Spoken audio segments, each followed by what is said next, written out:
Joke time muna tayo mga kababayan before nating pag-usapan yung end of the world. End of the world talaga ni Mr. Maravilla. May tatama kasi daw po 7 years from now, may tatamang asteroid sa mundo. O di ba? Baka ito na po yung ito na po yung end of the world. Kaya dapat mag-enjoy muna tayo. Di niya Mr. Maravillas yung kwentong katatawanan dyan. May nag-uusap po, babae tapos yung lalaki. May kursonada kasi. Matagal nang may kursonada yung lalaki doon sa babae. Kaya lang, matagal nang may boyfriend yung babae. Pero yung boyfriend mga kababayan ng babae, namatay bigla. Kaya gusto niyang i-comfort yung babae. Siyempre, kursonada niya, gusto niyang makiramay. Pero may kasama ng pasaring. Medyo lumakas na rin yung loob niya. Ito na niya yung pagkakataon ko para dumiskarte. Sabi ng lalaki doon sa babae na nagluluksa, balita ko niya, namatay yung boyfriend mo. Kamamatay pa lang yung boyfriend mo. Pwede ba niya? Pwede ba niya akong pumalit sa pwesto niya? Sabi ng babae, sagot ng babae, oo anya, kamamatay pa lang ng boyfriend ko. Pero anya, iwan ko lang kung papayag yung purinarya.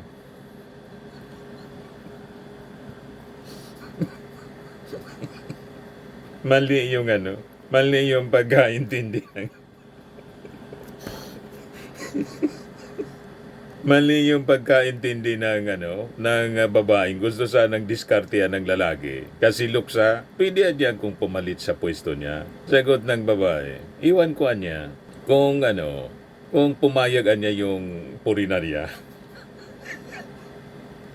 Ang ibig sabihin, kung pumayag yung purinarya na yung lalaki, pumalit doon sa pwesto ng boyfriend niya namatay na nakahimlay sa ataol.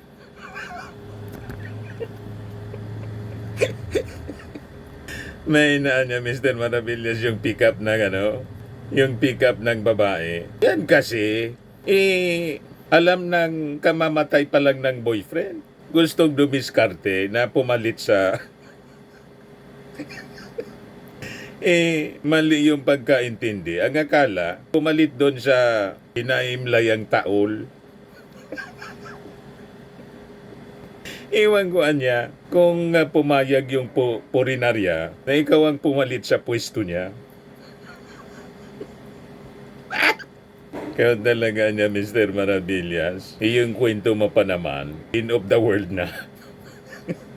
Totoo po, mga kababayan, ito yung mga lumalabas na balita sa social media. Pero before kong i-share sa inyo yung balita, yung kwento po, pag-usapan natin, click subscribe muna dito sa ating YouTube channel para lagi po tayong masaya. Kung hindi pa kayo nakasubscribe, mag-subscribe na po kayo. Tapos lagi ninyong isi-share naman po itong ating video para dumami yung ating mga subscribers. Yung iba nag-message sa akin, bakit daw hindi automatic na nag-notification sa kanila pag nagpe-premiere ako. I-check po ninyo, baka hindi pa kayo nakasubscribe. Baka nakasubscribe kayo doon sa dati kong channel. Yung malaki yung subscribers, 150,000 na sana yun. Na-delete po kasi yun. Kaya dito na lang kayo sumubscribe uli. And click the notification bell para lagi po kayong updated sa mga kaganapan dito sa ating bansa at sa buong mundo. Like and share na rin po ninyo sa inyong mga barkada, mga kakilala. Ayos pa? O ngayon, ito po yung balita na ang sabi, in 7 years, 2032, may nakaambang panganib po sa ating mundo.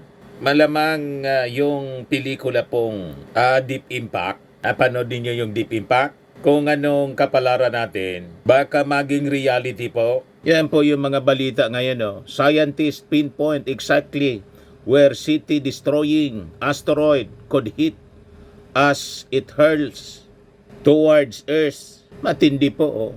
Parang katapusan na po ng mundo. Ayan 9 nations facing potential threat from city-destroying asteroid impact in 2032. Kahindik-hindik po ang ating future.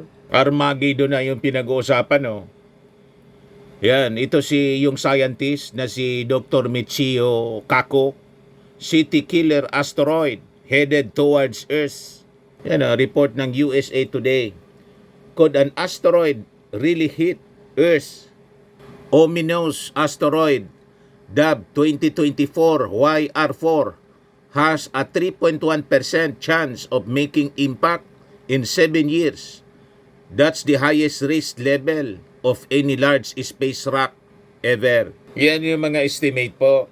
Baka kung biglang mabago yung path, yung direction mga kababayan, ang sabi, siyam na bansa, mga kababayan, ang nasa high risk. Yan po yung mga bansa, oh.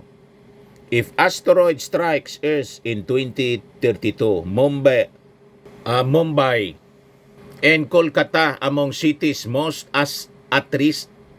Yung India po, yan, dadaan dyan po mga kababayan sa kalangitan ng mga bansa. Yan po ang animation po mga kababayan. Basahin natin itong report from India Times.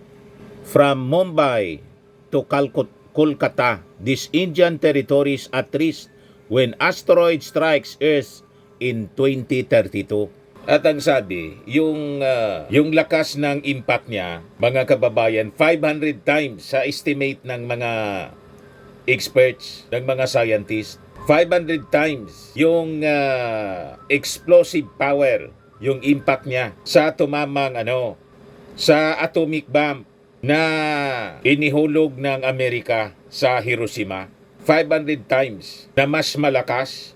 Ganon katindi po. Malamang lilindol ng napakalakas mga kababayan sa surrounding areas. Baka pati dito sa Pilipinas mga kababayan, yung lindol because of the great impact mga kababayan, hindi tsunami. Baka makaabot sa mga neighboring countries tulad ng Pilipinas. Yan sabi dito. Ang laki niya, measuring 130 to 300 feet. Yan o. It is predicted to closely pass Earth in 2032, with Mumbai and Kolkata among the potential impact zones. NASA has lowered the strike probability to 1.5%. Sa latest report, February 21 ito, kahapon, while monitoring continues.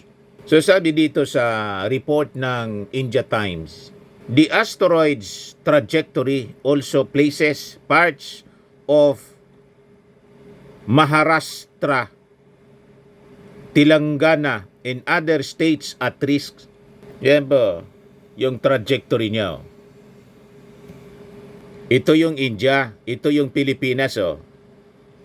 So baka makita natin sa ating kalangitan, pag lumapit siya mga kababayan sa Earth sa 2032, makikita natin yan parang kometa, parang comet na nag-aapoy because of, friction.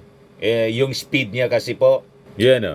NASA new update reveals the truth about asteroid 2024. Ngayon, sabi rito, other probable impact locations in the world include Bogota, Colombia, Lagos, and Nigeria.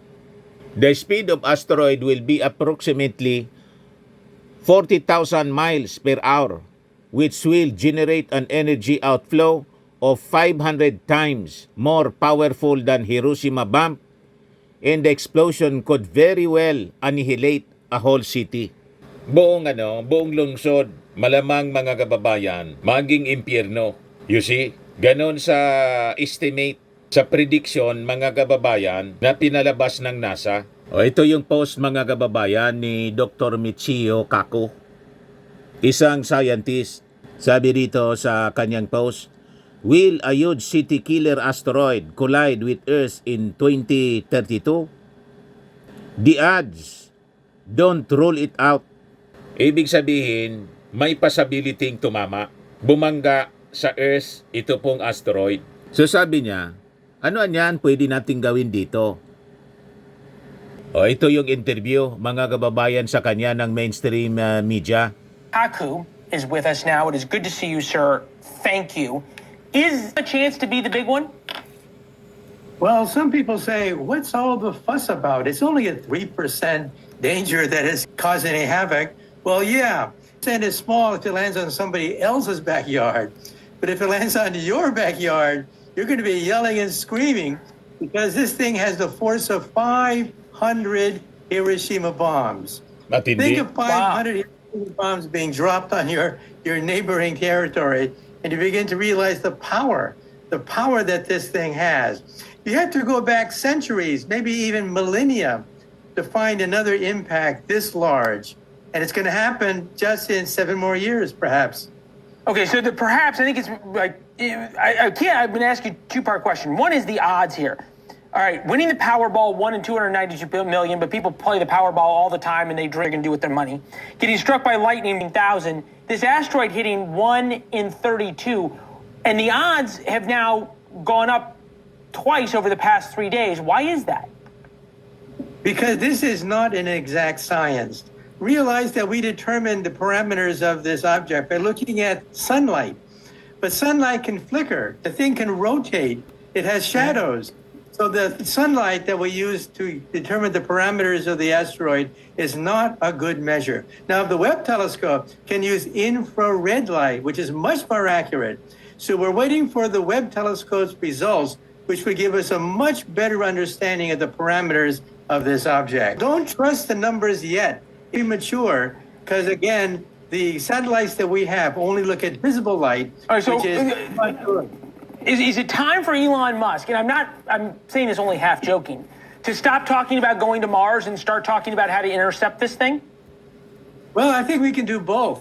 You see, there are ways in which we can deflect this object. Now, blowing it up is the worst thing to do, because instead of having one gigantic asteroid, you'll have lots of baby asteroids coming at you. So blowing it up, Makes which sense. is the Hollywood. Madaling sabi, pinag-aaralan na ng mga scientist ng NASA kung paano i-deflect. Ibig sabihin, paano ilalayo yung trajectory, dapat maiba siya, ilihis. Paano siya maililihis na hindi tumama sa Earth. Yun ngayon ang pinag-aaralan. Anyway, may 7 years pa man po tayo. Kaya yung NASA, mga kababayan, is closely monitoring. Yung mga suggestion na gamitan ng nuclear warheads. Halimbawa tulad ng Deep Impact movie. Di ba ginamitan yun ng nuclear warheads? Yan ang yung pinaka-worst na suggestion. Kasi di ba doon sa pelikulang Deep Impact, imbes na isa lang yung asteroid na tatama sa mundo, ang nangyari po, nagkaroon ng fragments. Nabiyak po, mga kababayan, yung asteroids. Uulan po ng space rocks. Mas matindi po yun. Yun ang sinasabi dito ni Dr. Mitsuyo Kako. Isa pong professor of theoretical physics, Japanese scientist, mga kababayan. Ipatuloy natin yung kanyang sinasabi sa interview ng News Nation. Solution is not the way to go. A better way to go is to nudge it, to push it out of the way, or to detonate a small explosive that will push it out of the way when it's millions of miles from the Earth. So then it'll swing around. Do we the have Earth. that technology? Yes, we have that technology. Oh, good. So ang pinakamaganda niya, yung proposal niya, mga kababayan, gamitan ng small explosive lang para ma-push siya. I-push away para hindi po tumbukin ang ating mundo. Na pag tumama siya sa ating mundo, ang explosive power niya 500 times the Hiroshima atomic bomb. Ganun katindi po. Very destructive siya. Ituloy natin. Fine-tune a hydrogen bomb, and we can detonate it in the vicinity of the asteroid so it doesn't break up. We don't want to break up the asteroid because then we'll have lots of baby asteroids coming Dapat at hindi you. siya mabiyak. We have the technology to nudge it, to push it out of the way. Now, we don't have a space shuttle anymore. When would we have to do that?